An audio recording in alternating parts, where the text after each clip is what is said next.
grabando allí, ¿no? La primera.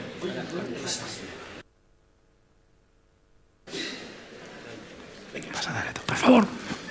Es la izquierda, ¿no? Tú ponte aquí.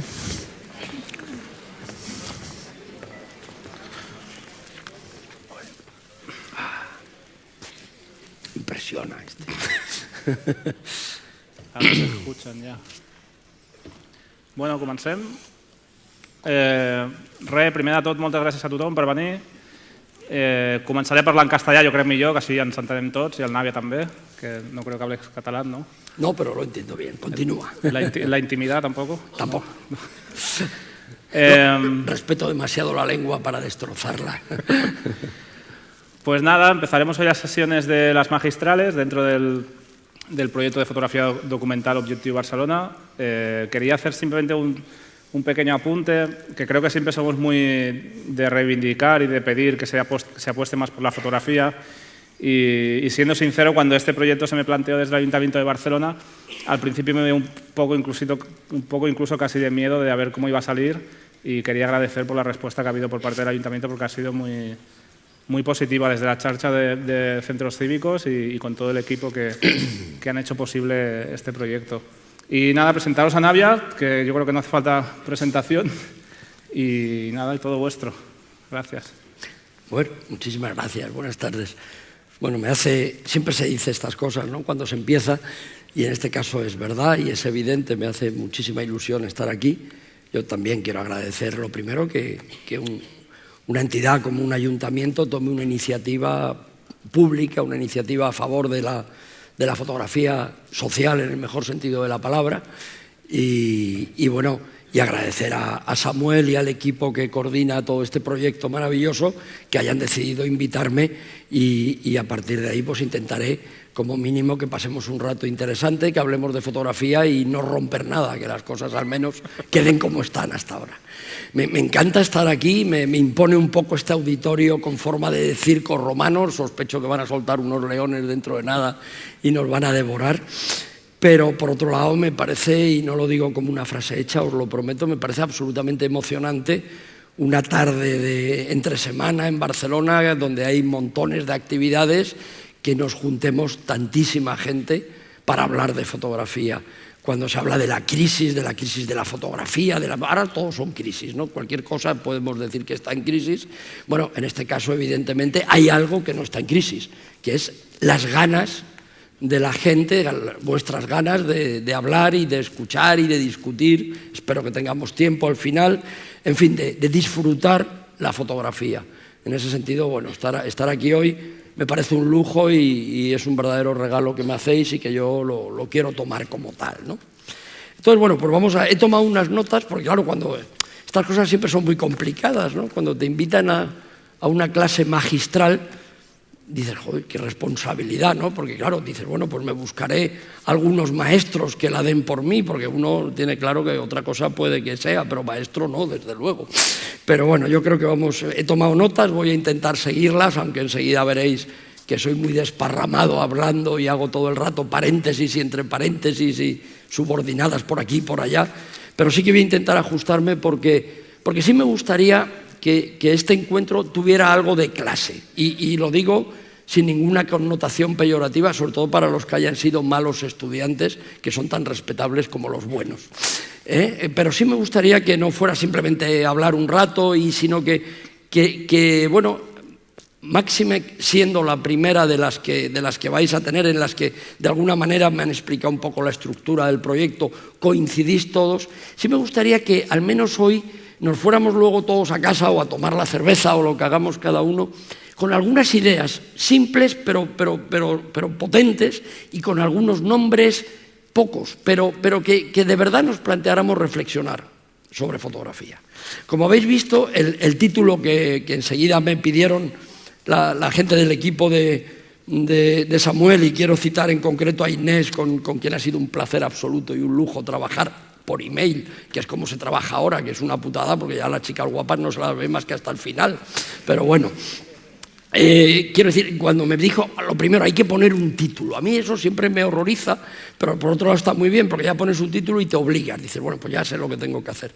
Y yo probablemente porque me siento siempre muy cómodo en Barcelona, porque sabía que iba a estar entre gente que a priori le interesa la fotografía que a mí me interesa, eso que llamamos fotografía documental y que intentaremos saber qué es y que saldremos sin saber qué es hoy también, pero habremos pensado un poco más en ella. Yo me animé a poner un título un poco gamberro, que seguro que habéis leído y que yo me voy a permitir recordar, que era, yo dije, bravo, fotografiad la ciudad. Porque es lo que yo quiero que sea esta charla, sobre todo un grito de ánimo, un grito de ilusión, vale la pena fotografiar. Ese era el título inicial, pero dije, esto se nos va a quedar corto.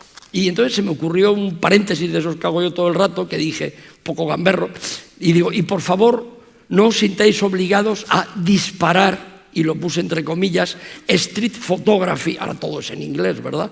Me encanta, hay un montón de fotógrafos que hacen sus blogs ya solo en inglés y luego ellos no hablan inglés, con lo cual hemos llegado a un mundo fantástico donde uno no puede leer sus propios blogs. Esto nos debería hacer reflexionar, pero no quiero empezar ya a divagar porque entonces no vamos al grano, o a lo mejor este es el grano, pero bueno, esto ya no lo sabe. Bueno, un grano es seguro, pero un grano en cierto sitio. Bien, entonces dije, y por favor no os sintáis obligados a disparar street photography para luego hacer un photobook. Bueno, entonces cuando claro, esto te pilla una tarde de estas que dices, voy a ponerme con la conferencia de lo de Barcelona, y tú te vienes arriba como los toreros y plantas este título, pero luego esto hay que darle forma. Entonces a mí, yo recurro mucho a mis orígenes de estudiante, que sí que fui un relativamente buen estudiante y me gustó, lo pasé muy bien como estudiante, y ahí me enseñaron en la facultad y más en los estudios que yo hice, que cualquier definición lo que hay es que desmenuzarla. Entonces se me ocurrió que íbamos a empezar la conferencia desmenuzando esas palabras que bien entre comillas o bien en cursiva yo había puesto ya de manera provocadora. Entonces, si os parece, vamos a ir un poco por ahí. Y la primera es disparar. ¿Por qué puse disparar entre comillas? Porque la odio. Aunque en inglés se diga todo el rato lo de shoot, y yo no hablo inglés, quiero dejarlo claro. Por eso he dicho lo que he dicho antes, por pura envidia. Bueno, entonces, cada vez que nos llega un trabajo, un encargo a través de fuera, sobre todo del mundo anglosajón, enseguida Marta, mi asistente, compañera, socia y junto con mi mujer los que formamos el equipo, yo realmente lo poco que hago, si tiene algún interés, lo debo al lujo de las personas que trabajan conmigo, no a mí. Entonces siempre me vacila y dice, oye, que creo que tienes que disparar fotos. Y ya me lo dice así para calentarme, ¿no? Bueno, odio ese término. Las fotografías no se disparan, no somos cazadores, ¿no? Es algo que yo hoy quería dejar muy claro. Y además es que las fotografías no están ahí para ser cazadas. Las fotografías no nos están esperando y no huyen de nosotros, no. De verdad que los que se crean eso, que hay muchos que se lo creen, no saben dónde están muy equivocados. Las fotografías están aquí, están en nuestra cabeza. Es más, las fotografías ni siquiera se hacen. A mí hay un término, me encanta cómo dicen los gallegos fotografiar. Fotografiar en gallego se dice quitar. Voy a quitar una fotografía. Es muy bonita la idea, ¿no? De que la imagen se quita, de alguna manera se aparta. Es decir, una imagen es un fragmento de lo que estamos viendo que lo llevamos al interior de un artefacto que es la cámara oscura. Entonces, por eso digo que las fotografías no se hacen. Un pintor hace un cuadro. Un escritor escribe un poema. Pero un fotógrafo no hace una fotografía, porque la fotografía es el único medio de expresión, a diferencia de otros muchos, donde no se parte de un papel en blanco. El pintor, el músico con su pentagrama, el escritor con el folio, tiene algo en la cabeza y sobre un elemento vacío va añadiendo cosas. ¿Cómo trabajamos los fotógrafos? Pensar en todos vosotros cuando salís cada día a fotografiar vuestros barrios, a fotografiar la ciudad. ¿Qué tenemos delante? Un escenario maravilloso. En este caso Barcelona, podía ser Beirut o podía ser Argamasilla de Alba, que está al lado de mi pueblo, da igual. Tenemos un escenario lleno. ¿Cuál es el trabajo del fotógrafo? Como dicen los gallegos, quitar. Es decir, hay que ir quitando cosas. Hay una gran fotógrafa, que intentaremos terminar esta charla leyendo una breve frase de ella maravillosa, una gran fotógrafa americana que decía eso: fotografiar es seleccionar. Entonces vamos quitando lo que nos sobra y nos quedamos. ¿Cuándo vamos siendo mejores fotógrafos? Cuando nos atrevemos a quitar más. Cuando nuestras fotos van siendo más sintéticas, más concentradas. ¿Por qué? Porque también nosotros nos vamos proyectando más en ellas. Entonces, me interesa mucho esa idea de no hacer fotografías. Es más, a mí me gusta decir, y es algo que también lo leí una vez a un gran teórico americano, que las fotografías no se hacen, sino que se resuelven. Es decir, hacer una fotografía en realidad es resolver un problema visual. Me gusta mucho pensar que las fotografías se resuelven, porque ¿qué otras cosas se resuelven en la vida? Los problemas y los enigmas. Y una fotografía tiene algo de enigma. Entonces me gustaría que hiciéramos un primer esfuerzo hoy, que es que ya no vamos a hacer fotos. Por supuesto no vamos a disparar fotos, porque no hay que andar disparando a nadie, que eso no trae nada bueno. Vamos a resolver visualmente nuestra relación con el mundo. Eso es ser fotógrafo. Es una resolución. ¿Por qué? Porque el mundo se despliega delante de nosotros con una generosidad y una riqueza apabullantes. Y eso es lo que a mí me sigue fascinando como el primer día que fotografié cuando era un adolescente que no sabía ni lo que era la fotografía. Entonces, por eso he insistido. Pero además me gustaría que nos planteáramos un poco, claro, si usamos la fotografía para hablar del mundo, de alguna manera estamos diciendo que la fotografía es un lenguaje.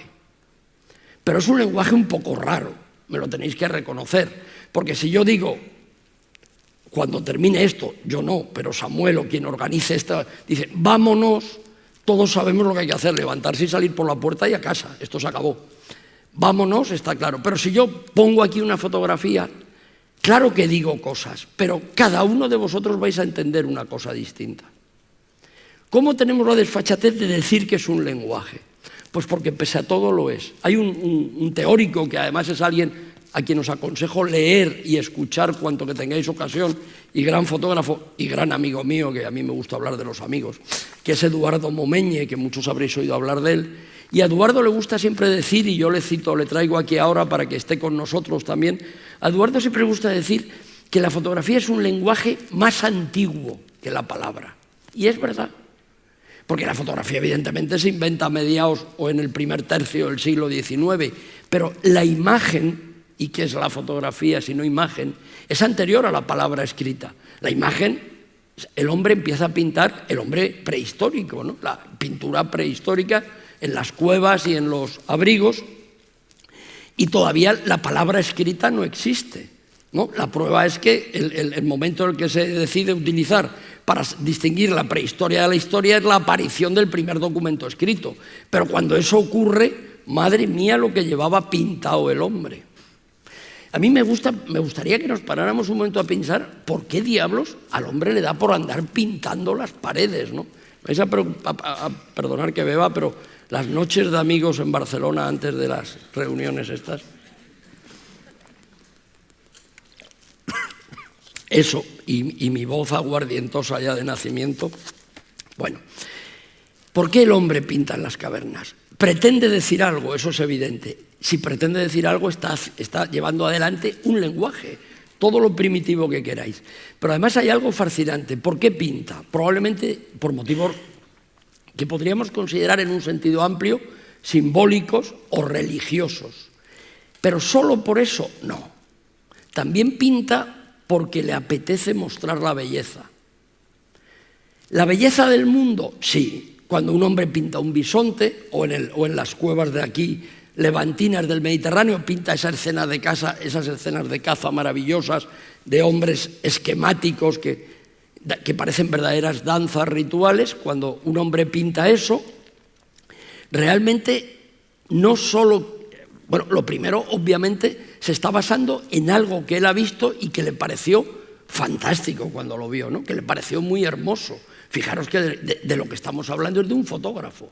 No hacía fotos porque no le habían dado la herramienta, vaya putada, pero si la hubiera tenido habría sido fotógrafo. Es decir, intenta reflejar algo que le ha parecido especialmente hermoso, o yo usaría una palabra que me importa mucho en fotografía y en arte en general, significativo.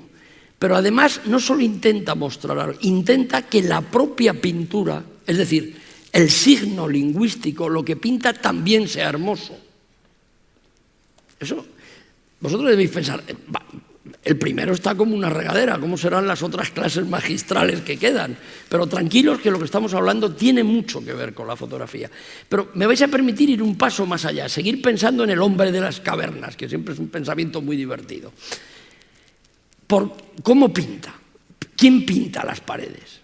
Porque eso no nos paramos nunca a pensarlo. Y a mí me apetece mucho quién pinta.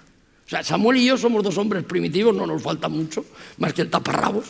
Y entonces, claro, ¿quién de los dos pinta? Pues probablemente al principio pintaba todo el que se quería expresar. Pero estoy seguro que hay un momento que uno le dice al otro, no, pinta tú que lo haces mejor. ¿Qué están haciendo ahí? Están haciendo una idea fantástica, que es la idea del oficio. Es que hay que expresarse y además hay que expresarse bien. Todo eso es el lenguaje de la imagen. Cuando llega la fotografía sigue siendo imagen. Es una imagen técnicamente distinta a la pintura. Pero conceptualmente es igual a la pintura. Conceptualmente, es imagen. Pero sin embargo, para muchos fotógrafos, desde luego para mí el primero, yo no tengo formación en Bellas Artes, yo no hice Bellas Artes, yo como decía hice una carrera de letras. Entonces, para mí la fotografía que comparte el lenguaje con la pintura, comparte algo más profundo todavía con la palabra y en concreto con la palabra literaria, con la literatura, en un sentido amplio. Puede ser poesía, puede ser ensayo, narración, me da igual. ¿Qué es? La relación con el tiempo. Es impresionante. Fotografía y literatura son los dos medios que tienen una relación más intensa con el tiempo. Los fotógrafos estamos obsesionados con el tiempo, pero es que además técnicamente trabajamos con el tiempo. Nuestra máquina, ahora cada vez menos porque tienen cosas muy raras, pero en principio nuestra máquina tiene algún dispositivo donde decidimos durante cuánto tiempo queremos captar el mundo. Eso es ser fotógrafo. ¿Por qué tamaño de agujero lo queremos captar y durante cuánto tiempo? Estos gestos que parecen pura técnica son casi filosofía, son muy trascendentes. Entonces, fijaros, literatura y fotografía, su relación fundamental es con el tiempo, que siendo seres humanos como somos, es tanto como decir con la memoria. Por eso me importaba mucho llegar a esta conclusión de que no disparemos. A partir de hoy no volvamos a disparar una fotografía. Hablemos a través de las fotografías. Hablemos, contemos el mundo fotográficamente. Bueno, y para ir avanzando y respetar los horarios, que yo procuro ser respetuoso, vamos con la siguiente palabra y vamos a ir ya más rápido con el siguiente término que me gustaría definir. Lo de la street photography, ¿no? Es muy curioso, ¿no? Antes he hecho alguna broma al respecto y creo que con la broma ha quedado más claro, que no hace falta que ahora me enrolle mucho más, pero ¿por qué de repente nos importa tanto usar esas expresiones? ¿Por qué nos importa tanto en un momento en el que somos tanta gente? Nunca ha habido tanta gente fotografiando como ahora, lo cual para mí es maravilloso. Es maravilloso. Hay muchos fotógrafos que están aterrados, lo comprendo. El momento profesional para los que vivimos de la fotografía es muy duro. Pero el hecho en sí de que todo el mundo fotografíe, yo ahora venía andando con Samuel, que es un tío más joven que yo y como le corresponde, ha sacado el artefacto el iPad o el iPhone o como se llame, y ¡plac!, ha hecho una foto y me la ha enseñado. Oye, qué interesante. Me parece genial. No me agobia, yo no lo hago, porque entre otras cosas mis torpezas con esos aparatos están ligadas ya que tengo algún año más. Pero me parece genial. Todo el mundo hace fotos. La gente joven fotografía con la misma naturalidad que escribe. Eso es lenguaje. Todos escribimos. ¿Quién hay en esta sala que no sepa leer y escribir? Que levante la mano. Nadie. Todos hemos aprendido y además leemos y escribimos muy correctamente. Ojalá se fotografiara con las pocas faltas de ortografía que se lee y se escribe, sobre todo, ¿no? Pero, ¿quién de esta sala se considera escritor? A lo mejor la sala se llenaba de manos, ¿no? La fotografía es igual. Es decir, todo el mundo, es genial que todo el mundo fotografíe, pero eso no es ser fotógrafo. Ser fotógrafo implica una voluntad de serlo, una reflexión acerca del hecho de ser fotógrafo y el dominio de la herramienta, el dominio del lenguaje y el dominio de la técnica. Y tener algo que decir, porque puedes dominar todo y no tener nada que decir. Entonces sigues sin ser fotógrafo. A mí todo este tema me interesa mucho. Entonces, claro, nos inventamos lo de street photography. ¿Por qué? Porque ya somos fotógrafos. Si yo salgo a la calle a hacer fotos, joder, esto es como en el ejército, el valor, hay que demostrarlo. Pero si yo a los amigos les digo, no, es que yo hago street photography, ya está todo entendido. Bueno, vamos a ver. Y Robert Frank, cuando andaba por América haciendo Los Americanos, o por venir aquí, un fotógrafo maravilloso que yo admiro como Joan Coulomb, cuando se iba al Raval a fotografiar el ambiente del chino de la Barcelona de los 60, él sabía que estaba haciendo street photography. Y lo que estaba haciendo es street photography o no es street, porque si no es street photography, igual hay que decir que es malo, ¿no? Vaya lío. En definitiva, no nos apuntemos gratis a las sectas. Hay mucha afición a las sectas y si las denominamos en inglés, tienen prestigio. Un gran escritor del que yo he aprendido muchísimo, que es Miguel Torga, un portugués maravilloso, un hombre tan genial como humilde, como son los buenos de verdad, al que no le dieron el premio Nobel porque otro escritor, que además era político, se metió por medio y no quiero ir más allá. Decía Miguel Torga que hay que tener mucho cuidado con los lenguajes cifrados. Él se refería a la literatura, pero vale para todo. Decía, hay que tener mucho cuidado con los lenguajes cifrados porque en realidad se inventaron para los espías. Yo me lo creo. Y, siguiendo con la definición, nos queda ya solo una palabra que vale parte de lo que he dicho. El photobook. Amigo, ahí hemos llegado al cogollo del asunto. Que además, como en estas tierras del Mediterráneo Sur somos tan sueltos, nosotros lo hemos traducido echando viruta, claro, fotolibro, nos hemos quedado como Dios. O sea, cualquier persona que de verdad sepa inglés, aquí tenemos al profesor Aranda que lo domina, si tú estás traduciendo un libro, todos sabemos que una característica del inglés es que es un idioma muy flexible y tiende a unir palabras y construir nuevas palabras. Y eso en inglés funciona, pero cualquier traductor que no hubiera oído nunca hablar de fotolibros está traduciendo un texto, se encuentra photobook y traduce libro de fotografía. ¿Por qué empezamos a decir de pocos años a esta parte photobook? La gente hace photobooks. ¿Por qué? Parece evidente, me da hasta vergüenza decirlo, ya os estáis riendo todos porque sabéis por dónde vamos. Porque, amigo, así estoy diciendo cosas que sin decirlas las doy a entender. Esto es lo que un gran filósofo del que también hemos aprendido mucho, que era Wittgenstein, llamaba los peligros del uso del lenguaje. Es muy peligroso usar el lenguaje para algo que no confesamos abiertamente que lo estamos usando. Pero claro, si yo voy a Cowasa, aquí en Barcelona, y no quiero hacer propaganda a nadie, y compro un libro de fotografía, y no digamos si me considero fotógrafo y hago un libro, y yo quedo con Samuel Aranda y le digo, Samuel, acabo de hacer un libro de fotografía. Samuel no lo haría porque es una persona de cultura ancha, pero otro en su lugar podría decir, a ver qué ha hecho este. Porque este, que además ya va teniendo unos años, lo mismo lo que ha hecho es una cosa más rancia que el jamón pasado de fecha. Pero amigos, si yo le digo que he hecho un photobook, ya estamos ahí en la modernidad. Ya no hay que explicar más, ya somos modernos, ya hemos hecho un libro, ya hemos dado una clave para otra tribu, otra secta, otro lenguaje cifrado. No. Sobre todo porque en el caso de los libros me indigna especialmente por un motivo, porque si la fotografía se complace bien con un soporte, es con los libros. La fotografía es maravillosa, que es otro motivo por el que para mí tiene mucho que ver con la literatura, con la palabra. La fotografía se ve especialmente bien en el soporte libro, cosa que no le ocurre a la pintura. Fijaros, dos cosas que parecía que eran hermanas y lo son, ahí divergen. Hacer un esfuerzo conmigo. Imaginaros una fotografía de un fotógrafo que os encante. Hemos citado a Joan Coulomb, sigamos con él, ya que se trata de fotografiar Barcelona. Esa fotografía, de verla en una exposición, como la habéis visto 1000 veces en Barcelona, creo que ahora mismo está colgada, y la podéis y la debéis ver, los que no lo hayáis hecho. A verla en un magnífico libro bien impreso, como los hay, la diferencia es muy pequeña. ¿Sí o no? Ahora hacer el esfuerzo de imaginaros las meninas de Velázquez, en el Prado o en un libro. Lo del libro, no, eso es una mierda, con perdón, o sea, no tiene nada que ver. Esa es la diferencia. Entonces, en ese sentido, la fotografía, pero es que voy más allá. Lo primero que hizo el inventor de la fotografía, el que para mí es el verdadero inventor, que es de la fotografía tal como la entendemos ahora, que es Fox Talbot, el inglés, aunque se impresionaron placas fotográficas un año antes en Francia, pero estaban los dos investigando a la vez, y Fox Talbot, ya sabéis, muchos, que es el que inventó el sistema negativo-positivo, que es el que permitió la fotografía tal como la entendemos ahora, porque el daguerrotipo era un poco como la pintura, seguía siendo obra única. Fox Talbot, cuando logra reproducir imágenes, que eso es la fotografía, o sea, de un mismo negativo sacar copias iguales, ¿qué es lo primero que hace? ¿Una exposición?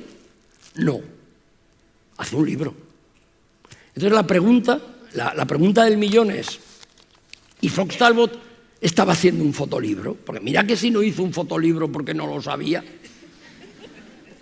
Vamos a ser un poco serios, vamos a respetar la fotografía, vamos a dejarnos de estas palabras que les encantan a las escuelas modernas, algunas, no a todas, y que les encanta a mucha gente, y vamos a ser fotógrafos. Y ser fotógrafos, como nos enseñaba Paul Strand, exige toda una vida de dedicación para terminar sin saber si lo hemos sido. Pero es tan bonito el esfuerzo, vale tanto la pena. ¿Qué cosas pasan por aquí detrás? Bueno, pues hecha esta primera parte, aclarado el título, que yo creo que está mucho más confuso que antes de empezar, pero ya no me siento capaz de ir más allá. Y sobre todo, si voy más allá, voy a decir más disparates y vamos a salir mal.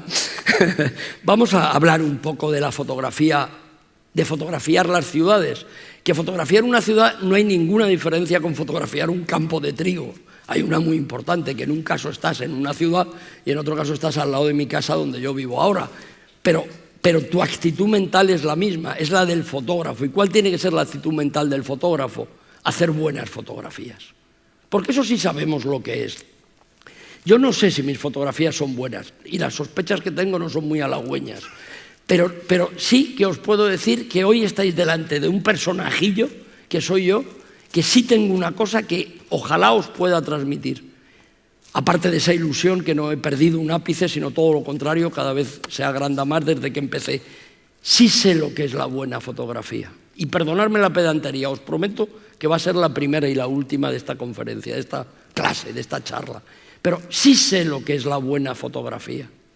Y sé que mucha fotografía son solo imitaciones de otras cosas. No son fotografías. La verdadera fotografía hay que hacerla desde la fotografía, desde el respeto al lenguaje de la fotografía, a la historia de la fotografía, pero como se hace la buena literatura, como se hace la buena música.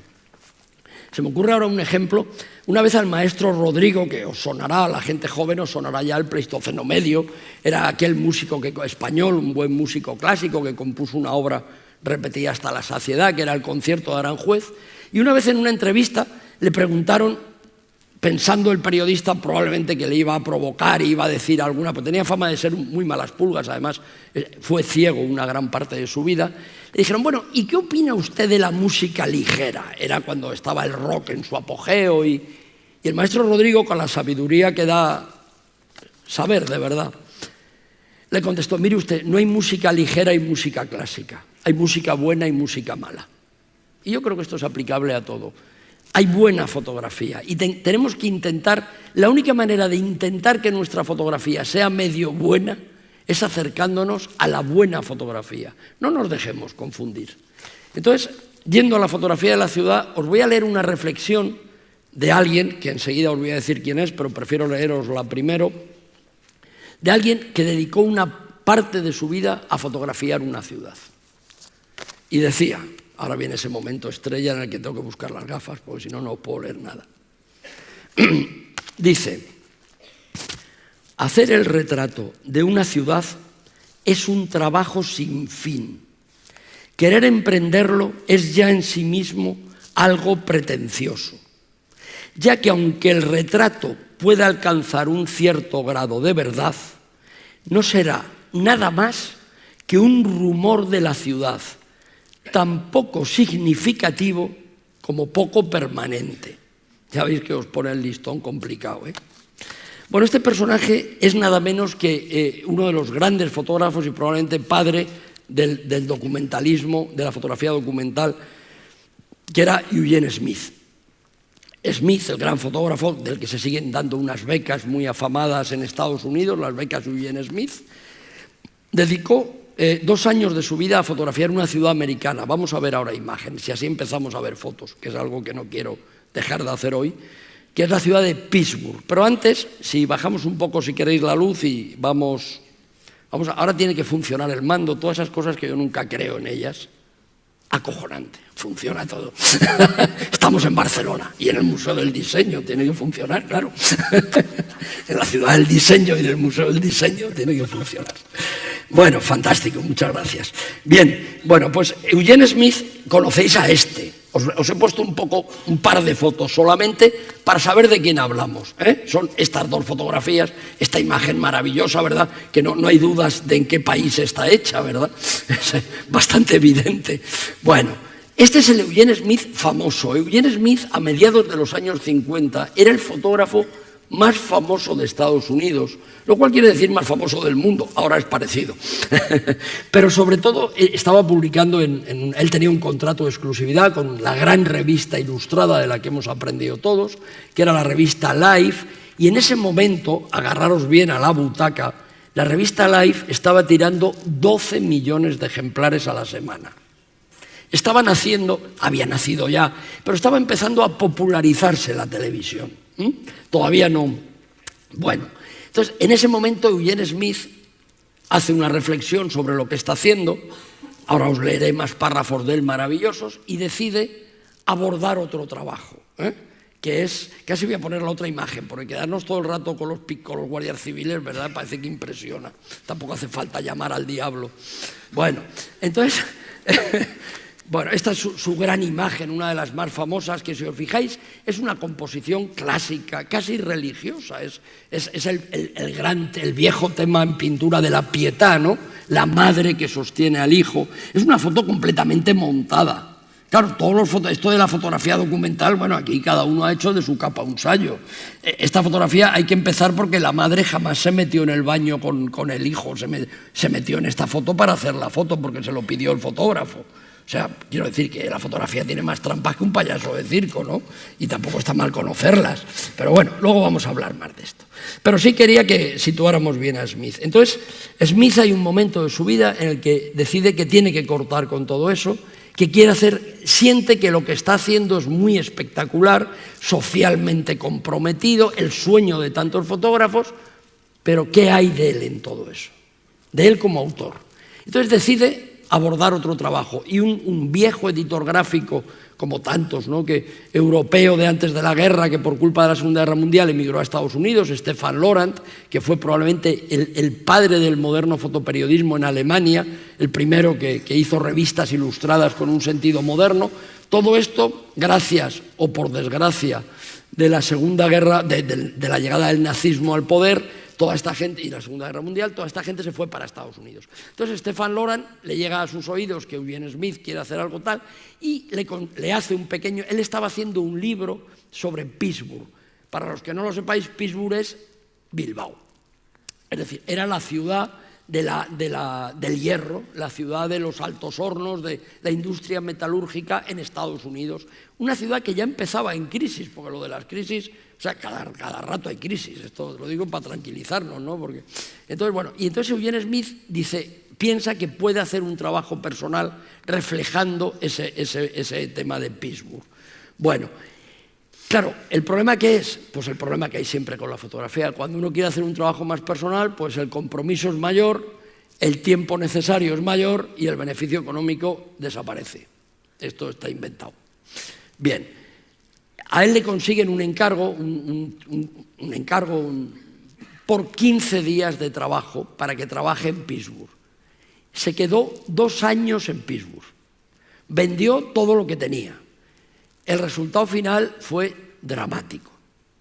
Dramático quiere decir que entró en una depresión, que se tiró otros 2 años sin salir de su casa, haciendo fotos desde la ventana, casi sin dinero para comer, es decir, pasándolo muy mal, y ese trabajo no lo logró publicar nunca. Esto siempre ocurre y es dramático, pero menos mal que las he enumerado. ¡Qué barbaridad!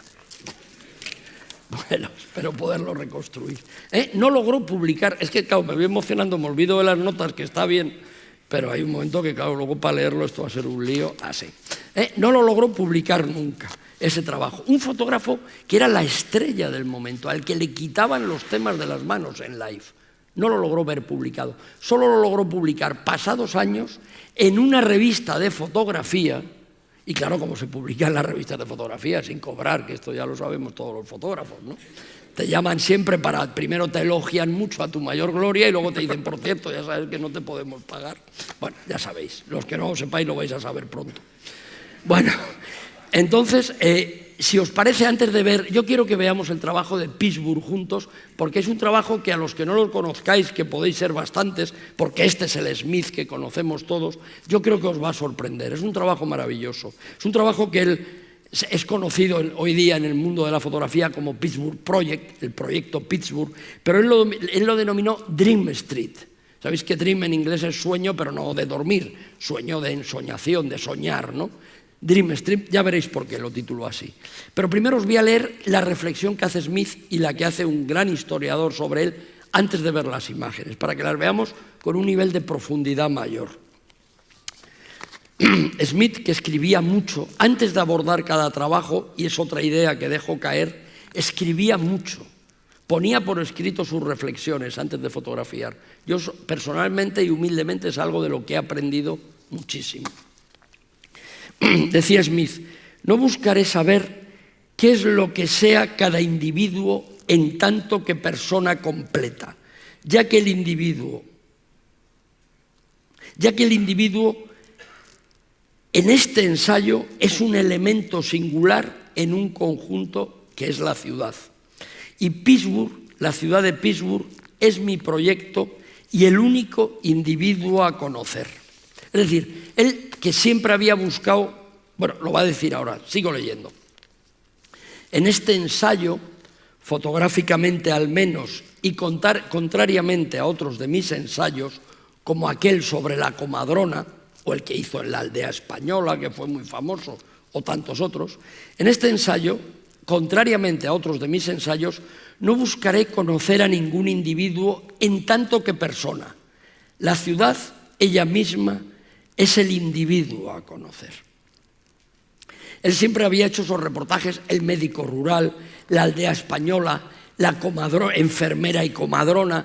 Eran reportajes donde creaba esos grandes mitos americanos. El héroe del pueblo que ayuda a los demás, es decir, lo que se vendía. No ha cambiado nada, como veis, la prensa. Telecinco existía hace ya muchos años. Bien, se llamaba Life. Bien, entonces hay un momento en el que él dice, para poder hacer este trabajo como quiero, no tengo que hacer esa exaltación un tanto teatralizada, y aquí tenemos esta imagen del individuo. Y entonces Alan Trachtenberg, vaya apellido, que es un profesor de estudios americanos y de literatura de la Universidad de Yale, y hago otro paréntesis, me fascina en Estados Unidos cuántas veces los grandes estudios sobre fotografía los escriben especialistas en literatura. Esto nos tendría que hacer pensar también. El profesor Trachtenberg dice de Pittsburgh Project, Eugene Smith reduce voluntariamente el rol que juegan las gentes en tanto que individuos. La ausencia virtual de miradas sorprendiendo al objetivo o reaccionando se añade al sentimiento de una interioridad plena de melancolía en muchas de sus fotos. La decisión de Smith, intentar comprender la ciudad antes que a sus habitantes individuales, proviene de una intuición. La intuición que le guía y que supone que conocer una ciudad significa tomar a sus habitantes como elementos integrantes o emblemas, actores de un drama más vasto que cada uno de ellos. El hecho de introducir personas en la escena tendría un riesgo. Digo, personas valoradas como personas individuales tendría un riesgo. El de reemplazar, lo que os contaba antes, la crítica por el sentimentalismo. Y más importante, el de distraernos de la experiencia personal que él estaba dispuesto a hacernos compartir.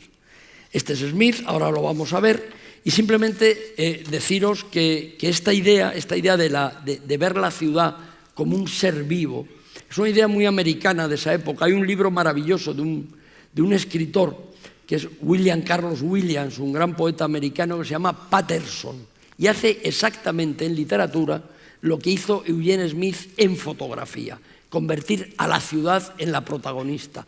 Y por enredarlo todo, aprovecho y os cuento una anécdota, que es que este personaje, William Carlos Williams, era el cuñado de otro de los grandes, de Walker Evans. Y una vez, me ha venido ahora a la cabeza y no lo quiero dejar pasar, en una exposición muy importante en el MoMA, la gran exposición que le hicieron a Walker Evans cuando ya fue muy reconocido, su proyecto que se llamaba American Photographs. Fijaros cómo son los gringos, para eso son maravillosos, ¿no? Aquí nos inventamos unas cosas para parecer algo. ¿Y cómo titular la exposición? Fotografías americanas. Claro, como están hechas en América, pues ya está. Bueno, pues American Photographs, que es una de las grandes exposiciones de la historia de la fotografía, es muy bonito cuando va a verla William Carlos Williams y sale con esa mirada aguda que tiene un intelectual, un buen escritor, y le preguntan qué le ha parecido, y contesta Williams, dice, es impresionante. Estas fotografías significan mucho. El problema es que no sabemos el qué. Fijaros qué definición, enlazo con las cavernas y con todo. Fijaros qué definición de lo que es la fotografía. La buena fotografía significa mucho, pero no sabemos el qué. ¿Eso es bueno o malo? No lo sé, pero vamos a seguir adelante. Entonces, si os parece, vamos a ver un poco las fotografías, ya sin comentarios, del proyecto de Pittsburgh Project, de Dream Street. Fijaros qué diferencia, de venir de este estilo tan impactante, tan bien hecho pero tan acartonado, y pasar aquí donde el propio fotógrafo está en la fotografía. Él es Eugene Smith, el de la Leica, aquí está, bueno, la Contax en este caso. Y él es aquí preparando esta toma. ¿Veis que es la gran ciudad de los altos hornos, del acero?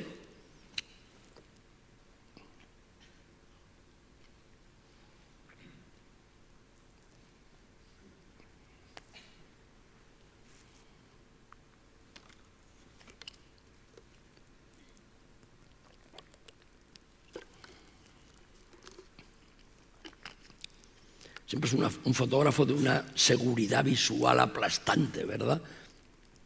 Cada imagen dice lo que tiene que decir. Es un fotógrafo al que hay que volver constantemente. Muy mal leído, porque siempre impresiona ese Eugene Smith, salvador de patrias, muy connotado ideológicamente, pero este Smith es espectacular. Aquí no hay una sola foto montada, hay 2 años de trabajo. Vosotros tenéis 6 meses, o sea que tenéis que hacer como mínimo una cuarta parte, ¿no? Creo que. ¿Qué tal se ve en la pantalla? Bien, ¿no? Sí. Muy bien, muy bien. Es que el monitor siempre he dado de una imagen menos. Me daba miedo que se viera tan contrastado, pero no, yo creo que se ve bien. Si yo os digo, si yo no os hubiera dicho Eugene Smith, los que conocéis un poco de la historia de la fotografía, si no conocierais este tema, y yo os digo que es de Robert Frank, habréis dicho que sí. ¿Por qué? Porque cuando buscamos cosas parecidas, el lenguaje tiende a acercarse, es normal.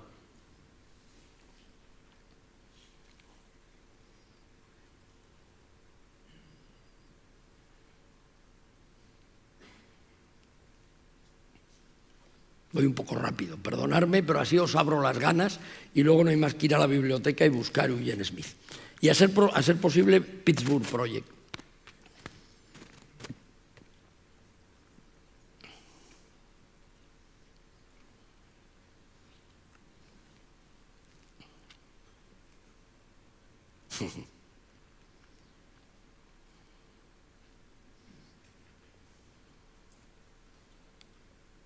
Cuánta autenticidad hay en estas imágenes, ¿verdad? Cuánta sencillez, cuánta sabiduría. Sí, yo no sé las veces que he proyectado esto en talleres, con amigos, en conferencias. Bueno, en conferencias no tanto, pero me sigo emocionando como la primera vez. Sobre todo cuando recuerdas esas otras fotos de Smith que te parecen ya tan acartonadas cuando luego ves esto, ¿verdad?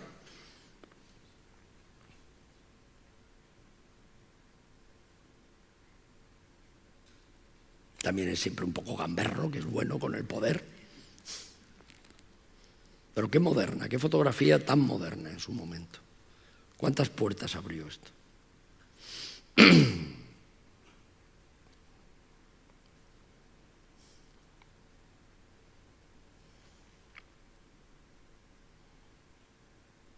Como son los americanos, ¿verdad?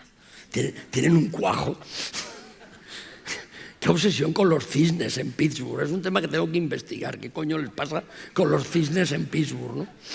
Ahora es una ciudad, como sabéis, junto con otras americanas, muy peligrosa, muy dura, porque ya la industria ha caído del todo y son ciudades con temas de droga muy fuerte, con barrios enteros ocupados, desestructurados. Es una ciudad, es el esplendor de la época del hierro, ¿no? De la revolución industrial anterior, y los tiempos pasan.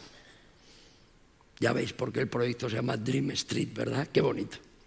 El propio título está en las fotos, no hace falta más palabras. Este es el sueño. Y este es Smith después de acabarlo encerrado en su casa. Veis que por lo menos no tuvo que vender las cámaras, que tenía muchas. Bueno, y fijaros cuando hay un gran fotógrafo detrás lo que siguió haciendo desde la ventana de su casa. Estuvo 2 años sin salir. Él tenía esto que ahora se llama modernamente un loft, que entonces era un almacén, en la zona entonces barata de Londres, que ahora... Sí, bueno, todo es así, ¿verdad? Yo también puedo ser un freelance o un autónomo, según lo explique, ¿no? La seguridad social prefiere pensar que soy un autónomo porque así cada mes me pega un sartenazo, ¿no? Bueno. Bien. Fijaros qué fotógrafo, ¿no? Desde la ventana de su casa. Qué trabajo. Bueno, entonces, esta es una manera de entender la ciudad que quería compartir con vosotros, pero no me permitiría, por muchos motivos, que viéramos solo una. Primero, porque se pueden ver las cosas de muchas maneras, y porque el convertir a la ciudad en protagonista y no a cada individuo es una vía muy interesante para trabajar, es un recurso muy interesante, pero no es el único. Entonces ahora quiero que veamos a una fotógrafa, no por la cosa de la cuota, sino porque a mí hay muchas fotógrafas que me interesan. Ahora vamos a ver a una fotógrafa por contraste, que es todo lo contrario. Probablemente es de las fotógrafas o fotógrafos, sin alusión a su sexo, de los autores, de los que yo más he aprendido, que es Diane Arbus. Diane Arbus es un pozo sin fondo, y además es una mujer que cerró su vida, como algunos sabéis, de manera dramática. Y a mí me interesa mucho que veamos algo de Diane Arbus, porque ella, que probablemente ahora sea la artista, diríamos ahora, claro, ahora todo esto somos artistas y esas cosas, ¿no? Yo, como vengo de una familia muy humilde, siempre lo he contado 1000 veces, pero yo tengo que tener cuidado, porque yo, en mi familia, en el barrio donde yo nací, un barrio muy popular y muy castizo de Madrid, si alguien de la vecindad decía la niña se va a meter artista, era una manera muy elegante de decir que se iba a hacer algo no muy, digamos, no muy honesto o no muy bien visto, ¿no? Se iba a meter a puta, vaya. Entonces, claro, luego por otra parte lo he pensado, y el lenguaje popular tiene una sabiduría tremenda, porque ¿cuánto tiene el arte de prostitución, verdad? O sea que a lo mejor nos seguimos metiendo a lo mismo cuando nos hacemos artistas. Pero insisto, no quiero abrir nuevas vías de reflexión, que ya con las que tenemos vamos servidos.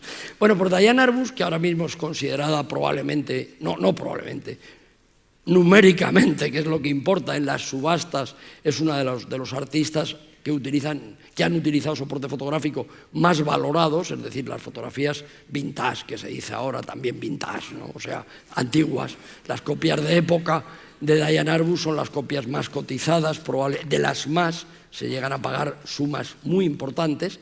Ella nunca se sintió artista, tuvo conciencia de ser artista, ¿eh? Ella tenía una gran conciencia de lo que hacía y del valor de lo que hacía, pero ella siempre se definió como fotoperiodista. ¿Por qué? Porque vivió del periodismo. Y vamos a ver algunos ejemplos. Me apetece pararnos en Arbus, ¿eh? Ella se consideró toda su vida una reportera. Y digo, para tranquilizar a algunos de los presentes e inquietar a otros, es una fotógrafa que cuando murió tenía 50 y tantos años, se suicidó, es una historia en la que no me voy a detener. Yo daría, no una clase magistral, un taller entero sobre Diane Arbus. Hay mucho publicado y una gran biografía muy bien escrita que podéis leer. Cuando Diane muere, dejémoslo así, no había publicado ni un solo libro, ni había hecho una sola exposición individual. Esto es impresionante, ¿eh? O sea, esto muy poca gente, lo sabemos muchos, pero muy poca gente se para a reflexionar en ello. Todo lo que se conoció de Dayan mientras Dayan vivió fue por lo que se publicó y además en revistas marginales, porque las revistas Life, Harper Bazaar no la querían. Esto que hace esta es muy turbio. Ahora vais a entender enseguida por qué. Ella vivió de revistas por lo que sería en España el Interview, la revista Esquire en Estados Unidos, el suplemento del Sunday Times Magazine, que al ser en Londres sí era muy atrevido, y fue el editor que le mató el hambre muchas veces, literalmente, a Diane Arbus, que además pasó de ser una chica jovencita de éxito, fotógrafa de moda, casada con un fotógrafo de moda y publicando portadas todo el rato en el New York Times Magazine, a pasarlas muy, en fin, lo que os podéis imaginar, divorciada y con sus 2 hijas viviendo en el propio estudio donde trabajaba. Ella fue una apuesta por la fotografía. La mujer que le abre los ojos es una gran fotógrafa y mejor maestra, de la que hablo 1000 veces y los que me conocéis ya estaréis aburridos de oírme, que es Lisette Model. Lisette Model, una gran fotógrafa europea emigrada a Estados Unidos, que se dedicó a la enseñanza y, para que os hagáis una idea, con la que estudió Diane Arbus, con la que luego estudió Larry Fink, un fotógrafo que todavía vive y está en activo, es decir, ella ya murió. Bueno, y fijaros, cuenta la propia Diane Arbus, fijaros lo que le decía, las definiciones que le daba Lisette Model. Eso sí que es una clase magistral y no lo que hacemos otros. Decía Lisette Model: la cámara es un instrumento de detección. Fotografiamos lo que vemos y lo que no vemos. Cuando apunto algo con la cámara, estoy haciendo una pregunta y a veces la fotografía es la respuesta. En otras palabras, no trato de demostrar nada. Soy yo quien recibe la lección.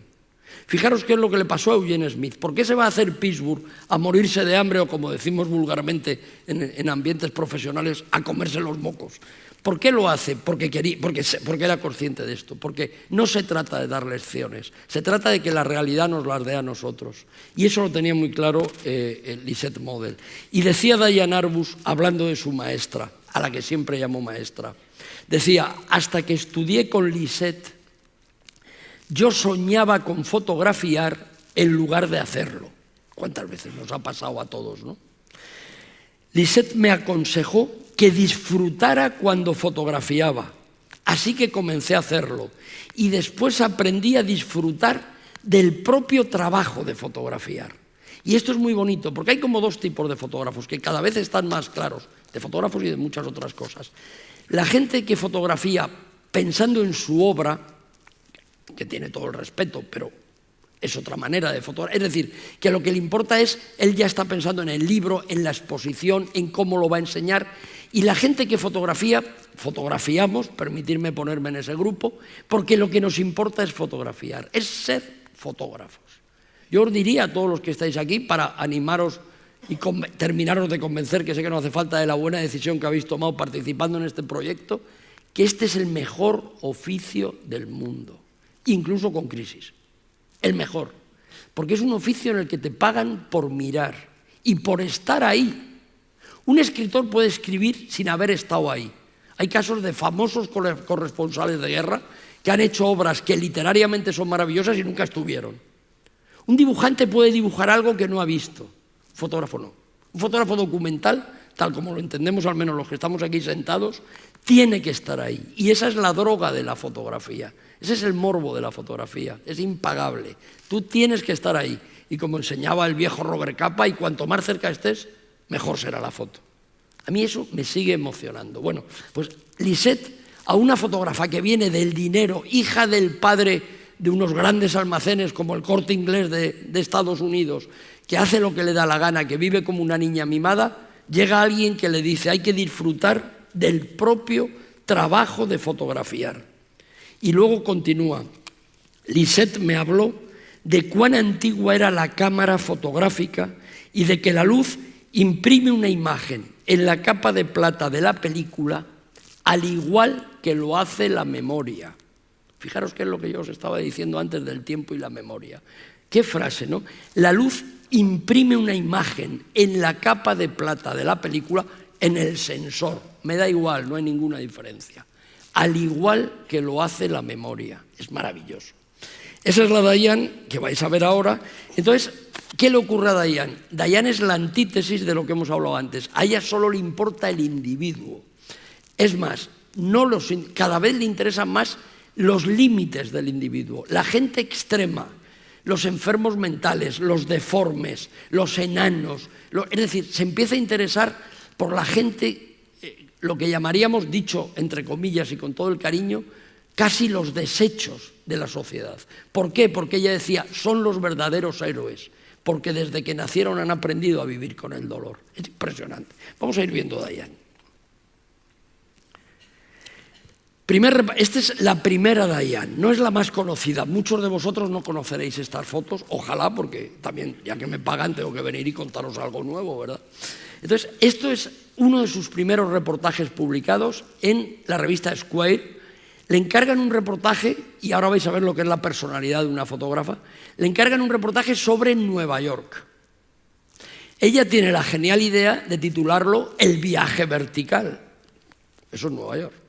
Tú vas a Nueva York y lo que haces es un viaje vertical. Te pasas el día mirando de arriba abajo. Nunca miras en horizontal. Luego os enseñaré brevemente algo de lo que estoy diciendo en la práctica. Pero mirar qué visión de Nueva York. Cómo prevalece su mirada sobre cualquier tópico, ¿no?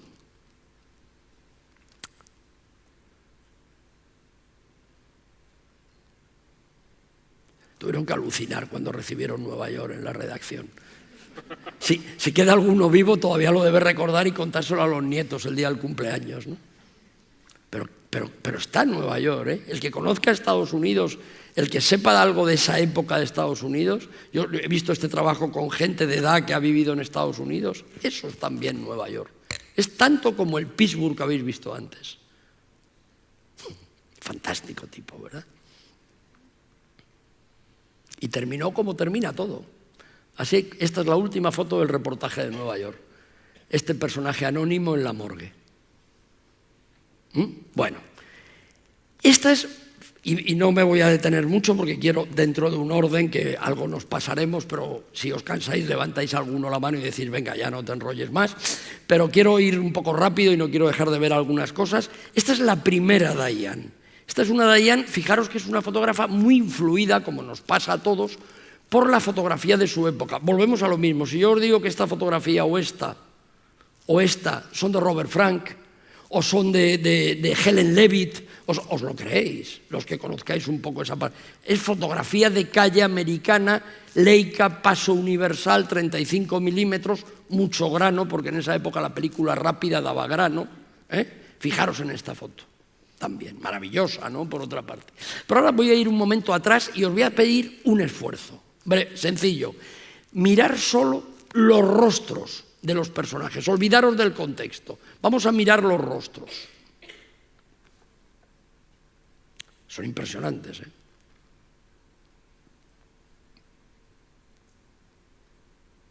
Solo los rostros. ¿Os dais cuenta qué relación tiene con los personajes fotografiados?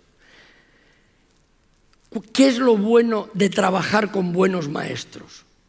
Y ojalá que en estos talleres, vamos, ojalá no, y los vais a tener en los talleres que estáis haciendo, no es el caso de hoy, pero de aquí en adelante los van a tener. ¿Qué es lo bueno de trabajar con grandes maestros? Mirar lo que le hizo Lisette Model a Diane Arbus corrigiéndole una fotografía. Porque claro, antiguamente había más desfachatez, ahora estamos en esta época, todo está bien, porque todo es creatividad, todo es expresión, lo que importa es expresarse, si está nítido vale, si está movido vale, si está patas arriba vale, si todo vale, porque lo importante no hay que condicionar la expresividad, no. Lisette Model le decía, no, esto sí, esto no, en fin, te he enseñado. Perdón, mirar esta fotografía. Ahora os pido lo contrario, olvidaros del recuadro. Esta fotografía es esta, ¿no es? Digo, conceptualmente, composición. Pero le dijo Lisette Model, Diane, tú estás obsesionada con eso. Mirar las fotografías que 3 años después del último curso, hizo 2 cursos completos, 2 años con Lisette Model. Y tardó en seguir. Ella siguió haciendo paso universal, pero cuando pasan unos años, mirar lo que hizo Diane. Esta es una foto 3 años después de esto. Es decir, el fotógrafo que vamos a ser está en el fotógrafo que somos. Siempre. No hay más. No damos para dos cosas distintas. Hay que sospechar de los autores, no es que ha cambiado de estilo, como si fuera una chaqueta. Pero tú sabes lo que se sufre con esto. No, todo está ya en nuestras fotos. ¿En qué te puede ayudar un buen editor, que por desgracia se están acabando? ¿En qué te puede ayudar un buen maestro, un buen compañero, fotógrafo que sepa? En que te ayude a ver tus futuras fotos en tus fotos presentes. Mirad, esto es un ejemplo práctico de cómo trabajaron en esos cursos. Es una maravilla, ¿verdad? Y encima ahora lo podemos ver aquí gratis sin tener que pagar a License Model ni nada. Fijaros, esta sí lo conocéis. Estas son las grandes fotos conocidas, un poco la Diane Arbus canónica, que además os fijáis que cambia el formato, porque Diane Arbus estaba todo el rato obsesionada con la claridad, con la nitidez, le molestaba el grano. Entonces le decía License Model, ¿y por qué haces fotos con grano? Ah, porque se hacían, porque en esa época los fotógrafos de calle, street photography, hacían fotos con grano. Prueba el 6x6. Claro, alucinó. Pero es que, es más, ¿no te interesa ser muy clara en tu mensaje? Ella insistía siempre, precisamente porque fotografiaba gente muy oscura. Ella quería ser muy clara. Utiliza el flash.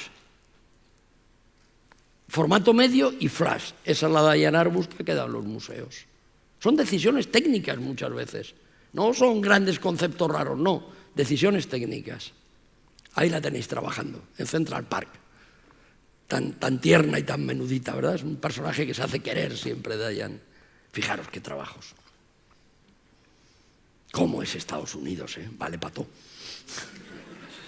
Fijaros, cuando no está la gente presente, cómo es más que presente, ¿no? Trabajaba mucho por series, que es una manera que tenéis que reflexionar, muy interesante de trabajar. Llevaba series abiertas, mujeres en la cama, parejas, enanos. Ella llevaba sus series abiertas y iba abordando esas series. Fijaros, esta es una de sus fotos más conocidas, es la portada de la monografía de Aperture sobre la fotógrafa, hiper reeditada. Mirad su contacto. Es muy bonito ver los contactos. Qué claro tenía lo que buscaba la tía. No mareaba la perdiz. Y ahora os pongo otra foto. ¿Esta foto es de Diane Arbus? ¿Quién ha dicho que no? No, está muy bien, no es. Hay alguien, ¿no?, que ha dicho por aquí que no. Tú. ¿Por qué? Pero tiene mucho que ver. Pero evidentemente la ropa no es de la misma época. Esto es de August Sanders. No es casual que cuando muere Diane Arbus, uno de los fotógrafos que más fotos, más libros tenía en su biblioteca era de August Sanders. Y no es casual que el libro de literatura que más le obsesionó a ella, que trabajaba siempre con los marginales, era el Quijote. Nada es casual. Ella hizo su trabajo, no hizo estudios universitarios, se casó muy joven, hizo su trabajo de final de bachillerato sobre el Quijote, algo muy chocante en Estados Unidos en esa época. Era una lectora muy obsesiva del Quijote. Esto es de la serie de enanos. Y ahora me voy a parar, en dos trabajos para que veáis cómo cuando hay un fotógrafo de verdad, da igual esto que todo el rato ves, no, es que yo quiero hacer mi obra, es que a mí los encargos me perturban, porque claro, esta foto es una mierda porque era un encargo, pero ya verás cuando te traiga yo mis fotos personales, esas que nunca se ven luego, digo, bueno, a ver si las trae de una vez, ¿no? Mirad a Diane Arbus haciendo unos encargos de esos que en cualquier periódico al jefe de fotografía, y tenemos alguno que lo ha sido importante entre nosotros, se lo tiraba el fotógrafo a la cabeza si se le ocurría pedirlo. Esta es una de las fotos más conocidas de Diane, está en todas sus monografías, es un retrato espectacular, ¿no?, en su sencillez, de este niño llorando. Y esta es otra. Estas dos fotos las hizo Diane porque alguien, el editor en esa época maravilloso del Sunday Times Magazine en Londres, le pidió cubrir un temazo, como decimos ahora, un concurso de cambio de pañales, que esto solo pasa en Estados Unidos, claro, en una época en la que los pañales se ponían con imperdibles, y creo que no tengo que seguir explicando, ¿no?, por qué lloraban los niños. Ahí tenéis cómo se publicó en el Sunday Times Magazine, esta es la doble página, Los que leéis bien inglés ya estáis entendiendo, ¿no? El 30 campeonato mundial de cambio de pañales. Hay que tener cuajo, pero mirar que 2 fotos. Esta, que es la que se publicó, y esta que no se publicó, que es otra lección. Lo importante es hacer las fotos, no queja. Es que la mejor no me la publicaron, da igual, pero la tienes. Porque a lo mejor no te la publicaron porque no había una mejor. Pero hay veces que sí hay una mejor y no te la publican. No pasa nada, pero la tienes. Si la tienes ya saldrá. Mirar cuando salió. Salió la primera vez en una exposición colectiva que le hicieron a 3 fotógrafos en Nueva York y uno de ellos era Diane. Bueno. Y este es otro trabajo, es un trabajo que no casualmente abordó ya poco antes de morir, al final de su vida, que como os digo, desgraciadamente y por decisión propia, fue breve. Hizo estas 2 fotografías, esta fotografía y esta otra, y se publicó de nuevo en la revista Square el final de la vida, estas fiestas tan tristes, ¿no?, que se hacen en las residencias de ancianos y que los disfrazan y se supone que lo están pasando muy bien, y ya veis cómo es este tema, ¿no? Y bueno, quiero acabar con esta foto que para mí es una de mis fotos preferidas de Diane, y es una foto espectacular. Ella, el circo fue otro de sus temas predilectos, los circos pobres, los circos de pueblo, que iban de pueblo en pueblo, y esta mujer tragasables con ese contenido tan religioso de algún modo, ¿no?, con esa simbología tan ambigua y tan perturbadora, ¿verdad?, de alguna manera. Sí, yo trabajaba, siempre cuento esta anécdota porque es verdad, no porque... Yo trabajaba con la inconsciencia y la ilusión y la que te dan los 20 y pocos años. Trabajé unos años como fotógrafo en una editorial de libros de texto y bueno, monté que encima era una editorial que era, como en aquella época tantas en España, propiedad de la Iglesia indirectamente, bueno, y no tan indirectamente. Y monté un Cristo, nunca mejor dicho, tremendo, porque utilicé esta fotografía para presentar una nueva serie de libros de religión. Y no puedo entender por qué se molestaron tanto los dueños de la editorial, que casi me despiden. Digo, hombre, pues yo qué sé, yo lo veo muy claro, y lo malo es que ellos también lo veían, claro. Bueno, entonces vamos a ir a lo que sería, y cumplo relativamente el horario, pero la última parte de la conferencia, que va a ser la más breve, porque sí que quería enseñaros alguna cosa mía rápidamente y porque quería hablar un minuto del color. Muchos de vosotros vais a trabajar en color, me imagino que otros trabajaréis en blanco y negro. En ese sentido también estamos en un momento maravilloso. Ya se han acabado aquellas discusiones que a mí hace años me tocó sufrir, con que si era mejor el color, que si era más artístico, que si el trabajo personal había que hacerlo en blanco. Bueno, por suerte todo eso, sobre todo para la gente más joven, se acabó y cada uno trabaja en lo que quiere y en lo que necesita para expresar lo que quiere, que eso es un autor, ¿no?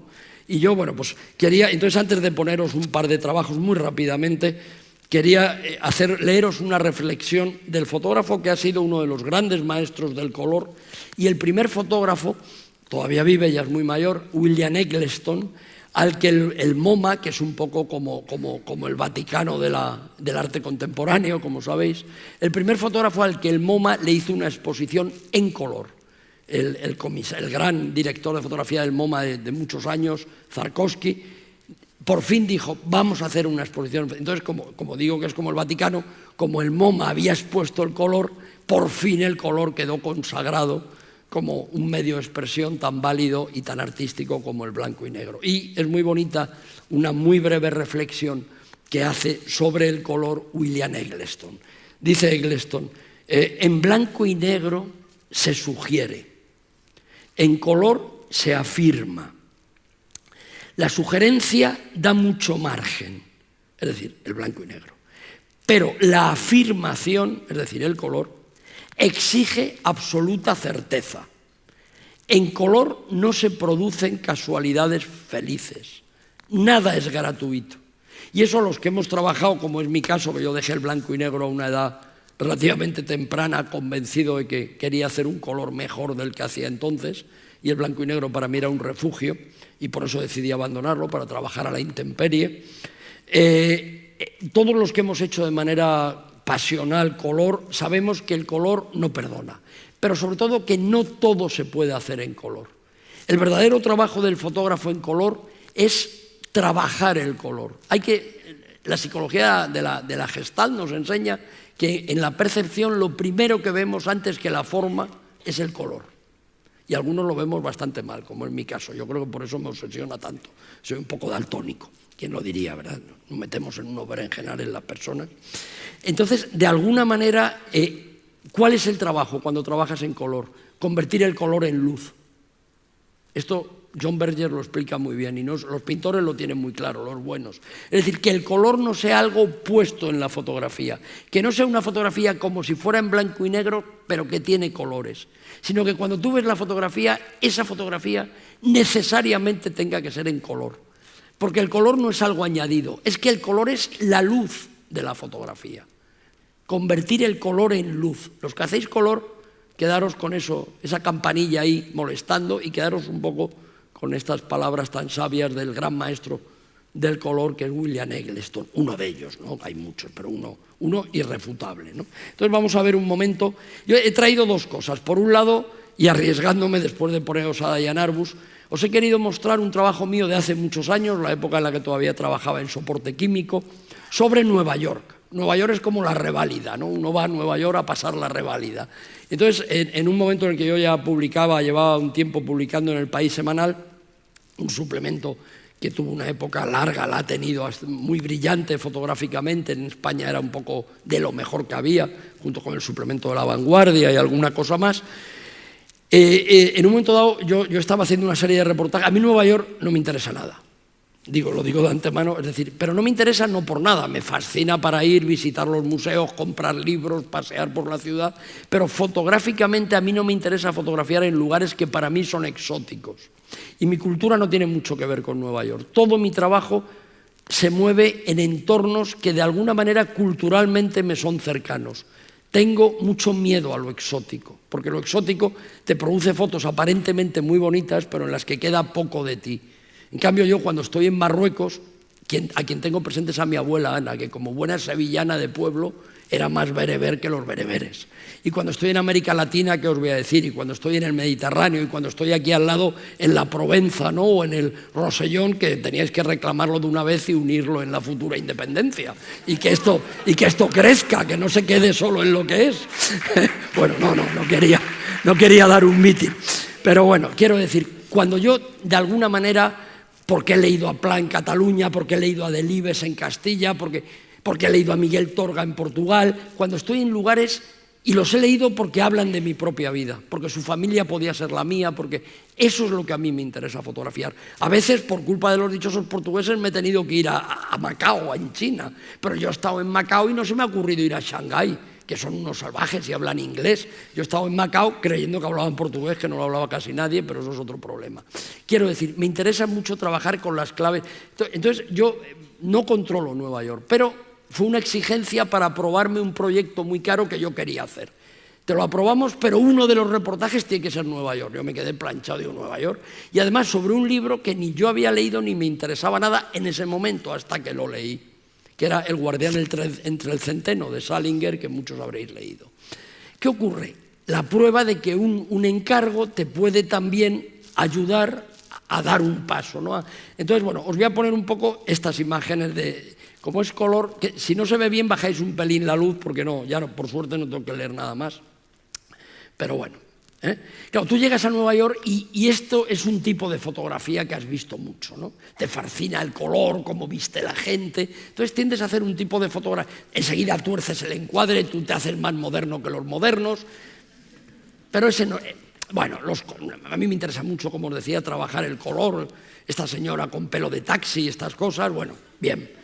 Esta ciudad que parece que respira, ¿no? Lo primero que te sorprende cuando llegas a Nueva York, ¿de dónde sale todo ese humo de las alcantarillas? Yo me acuerdo siempre de la película Metrópolis, ¿no? De Fritz Lang. Parece que hay otra ciudad debajo respirando y emergiendo. Bueno, pero son fotos que yo os las pongo para deciros que no me interesan mucho. Pero yo tenía que hacer mi trabajo y lo que sí logré era organizar muy bien el trabajo.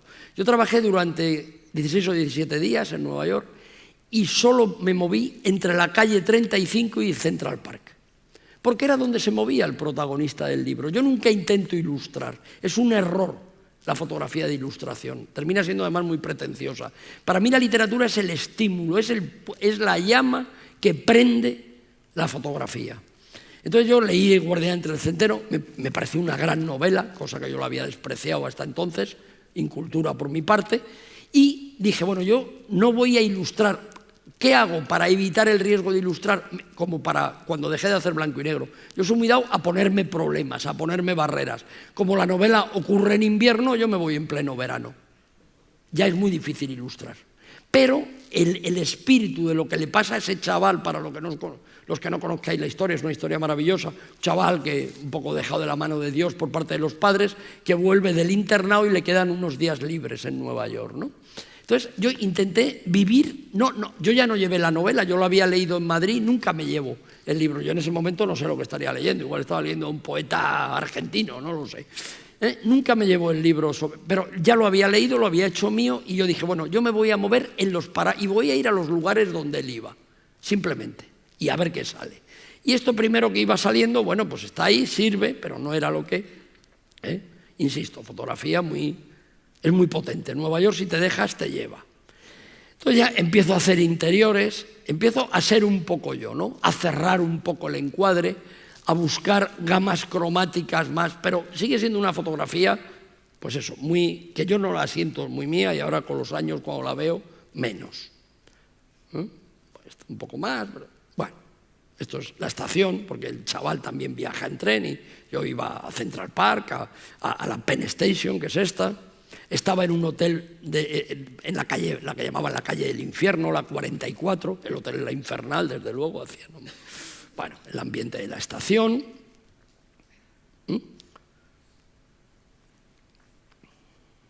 Los ferries por la bahía, ¿no? Y aquí ya empiezo a meterme un poco más en mi manera de fotografiar, ¿no? Esto es el zoo, donde él también va. Esto es un sex shop, él se mete en un cine porno, porque en la época de la novela no había sex shop. Yo me meto en un sex shop porque ya no quedan cines porno. Bueno, es un poco, empiezo a trabajar y esto ya me interesa más. ¿Por qué? Porque a mí siempre me interesa que pueda ser o Nueva York o Burgos. Es cuando yo empiezo a disfrutar. Porque la fotografía no está aquí para describir el mundo, está para dar nuestra visión del mundo. Entonces, a mí me interesa mucho más haber hecho esta fotografía, por ejemplo, u otras, en Nueva York, la idea de la rayuela, una idea tan cercana, ¿verdad?, para cualquier persona del entorno mediterráneo, y estos hoteles un poco desestructurados. Voy a distintas horas, como podéis ver, al mismo sitio, cómo cambia, ¿verdad? Es la misma fachada, hecha a distintas horas. Mi propio hotel, siempre trabajo mucho donde vivo, en las casas en las que estoy. No podía ser más neoyorquino el hotel. Este es el Metropolitan, la fachada esa maravillosa del cristal del Metropolitan.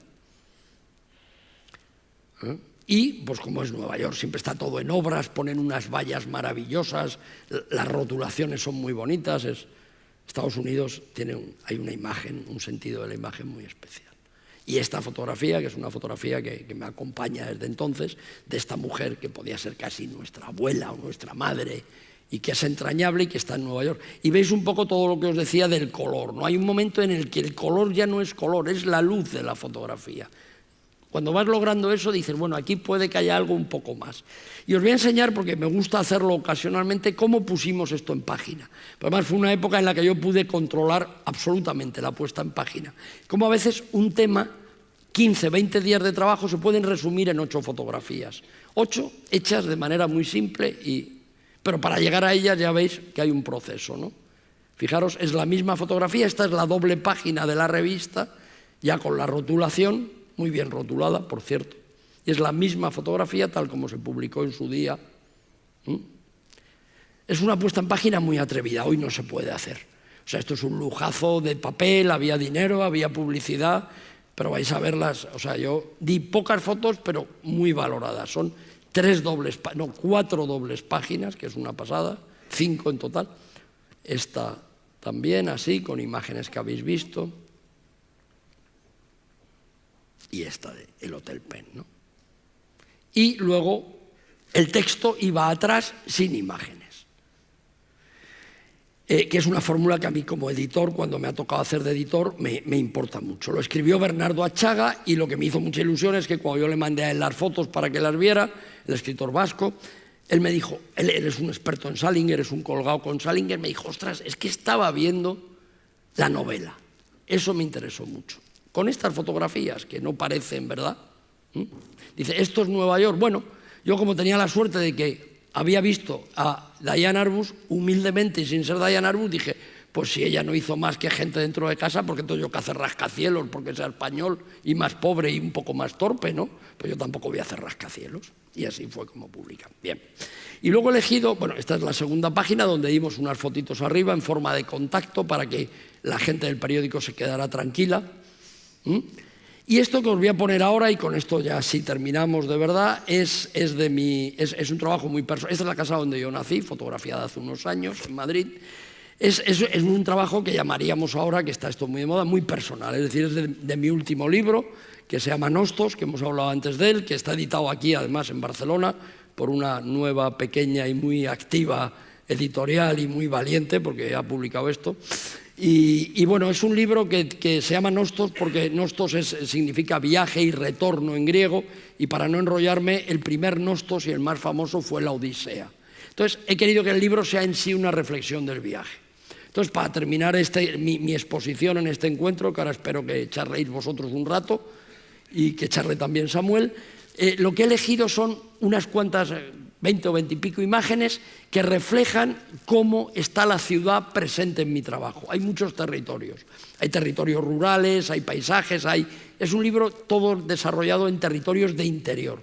Y aquí, en lo que os voy a poner, hay muy distintas ciudades. Está Madrid, está Barcelona, está París, está Yerevan en Armenia, está la capital también de Georgia, Tbilisi, está Palermo, que es la capital de Sicilia.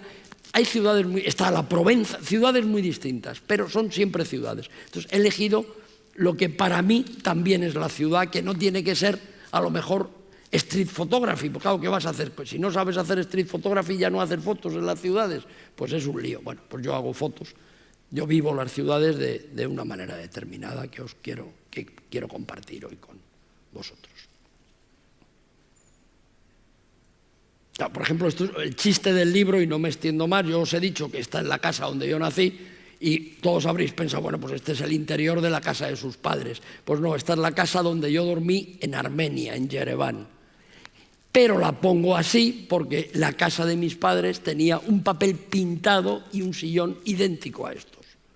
Porque uno, cuando van pasando los años y viaja, descubre que nos pasamos toda la vida dando vueltas por el mundo para llegar a la casa de nuestros padres. Y todo el mundo es igual. Porque al final las personas se mueven por pulsiones muy parecidas, y entonces lo que no terminas entendiendo es esa necesidad de andarse matando unos a otros porque se cree que son distintos. Simplemente porque no se han hecho fotógrafos, si no ya no se matarían. Si toda la humanidad fuera fotógrafa, habría descubierto que todos somos iguales, ¿no? Bueno, este es un poco el trabajo que os quiero. Esto es, la propia foto lleva el pie de foto, ¿verdad? No hay que decir dónde está hecha.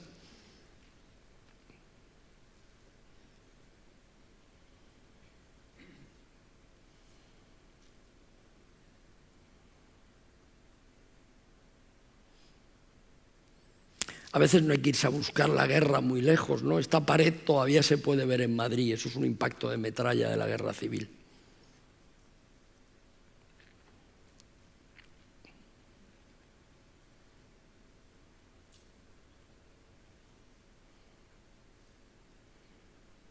Por ejemplo, esta imagen es una ciudad armenia también. Armenia ocupa un papel importante por distintos motivos, que ahora no me voy a enrollar en este trabajo. Y esto es Badajoz. Y yo ha llegado un momento que cuando las veo ya no sé bien cuál es Armenia y Badajoz, porque a veces me parecen más Armenia y Badajoz, ¿verdad? ¿Qué dices esto? Bueno.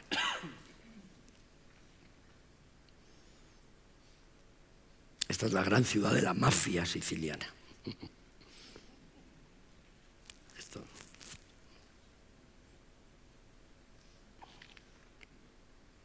Me interesa mucho trabajar a veces con la iconografía, ¿no? Fotografiar sobre imágenes que otros hicieron, que a veces están en un estado esplendoroso, y a mí me suele interesar más cuando andan un poco decrépitas, ¿no? Pues en general el ser humano anda siempre un poco decrépito, rara vez está espléndido, ¿no? Salvo en las bodas.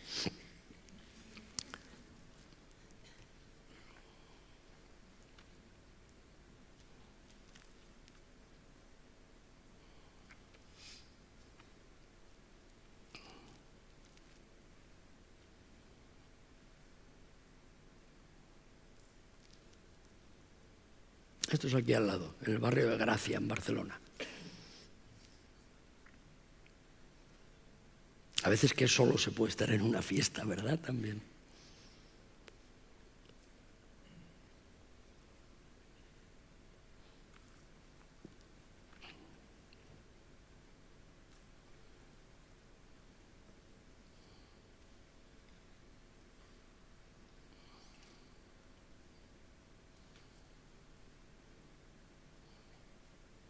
Si los fotógrafos fuéramos ricos y solo fuéramos a hoteles lujosos, perderíamos muchas fotos, ¿no?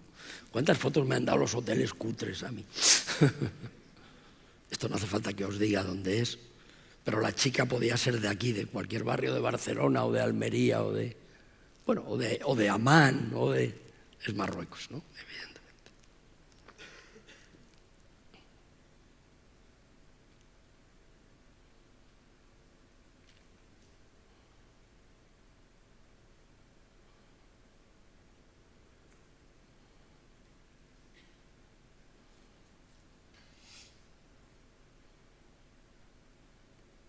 Bueno, y simplemente para terminar y resumir de alguna manera con palabras muy sabias todo lo que hemos intentado, lo que yo he intentado transmitiros hoy humildemente y de manera un poco atropellada porque he querido aprovechar tanto esta hora y pico que a lo mejor os he hecho un lío en la cabeza, pero bueno, espero que cosas que hemos hablado seguro que iréis pensando en ellas como yo sigo pensando, ¿no? Cada día. Permitidme leeros una breve cita de esta fotógrafa, otra fotógrafa americana que he citado antes, Berenice Abbott, una fotógrafa muy importante, la fotógrafa que descubrió al fotógrafo Adjet. Digo, no hacía falta descubrirle porque él sabía dónde estaba y estaba descubierto, pero cuando apenas tenía dinero para sobrevivir y poco antes de morir y nadie le conocía en París, ella tuvo que venir con esa mirada fresca de Estados Unidos y poner en valor la obra de Adjet y llevarla a Estados Unidos. Adjet ya, por desgracia, no vivió suficientemente para disfrutarlo, pero grandes fotógrafos como el mismo Vivian Smith, como Walker Evans, han dicho que su trabajo no habría sido el mismo si no hubieran conocido la obra de Adjet, que es muy hermoso, ¿no? Cómo la obra trascendió una vida un poco difícil. Y dice Berenice Abbott, resumiendo un poco todo esto que hemos intentado hablar, dice: una fotografía no es una pintura, ni un poema, ni una sinfonía, ni una danza. Una fotografía no es solo una imagen bonita, ni debe ser un ejercicio de técnicas contorsionistas. Una fotografía es, o debería ser, un documento significativo, una afirmación penetrante, que puede ser descrita con un término muy sencillo: selección. La selección del contenido apropiado a la imagen viene de una delicada unión entre un ojo adiestrado y una mente con imaginación. Pero, en realidad, el ojo no puede ser mejor que la filosofía que lleva detrás. Y termina diciendo Berenice Abbott, cosa que yo subrayo y suscribo, como se puede ver: aún estoy por ver una buena fotografía que no sea a la vez un buen documento. Cualquier buena fotografía, si es buena, es porque también es un buen documento. Y nada más, ya os he aburrido bastante y bueno, vamos a charlar de lo que queráis. Muchísimas gracias.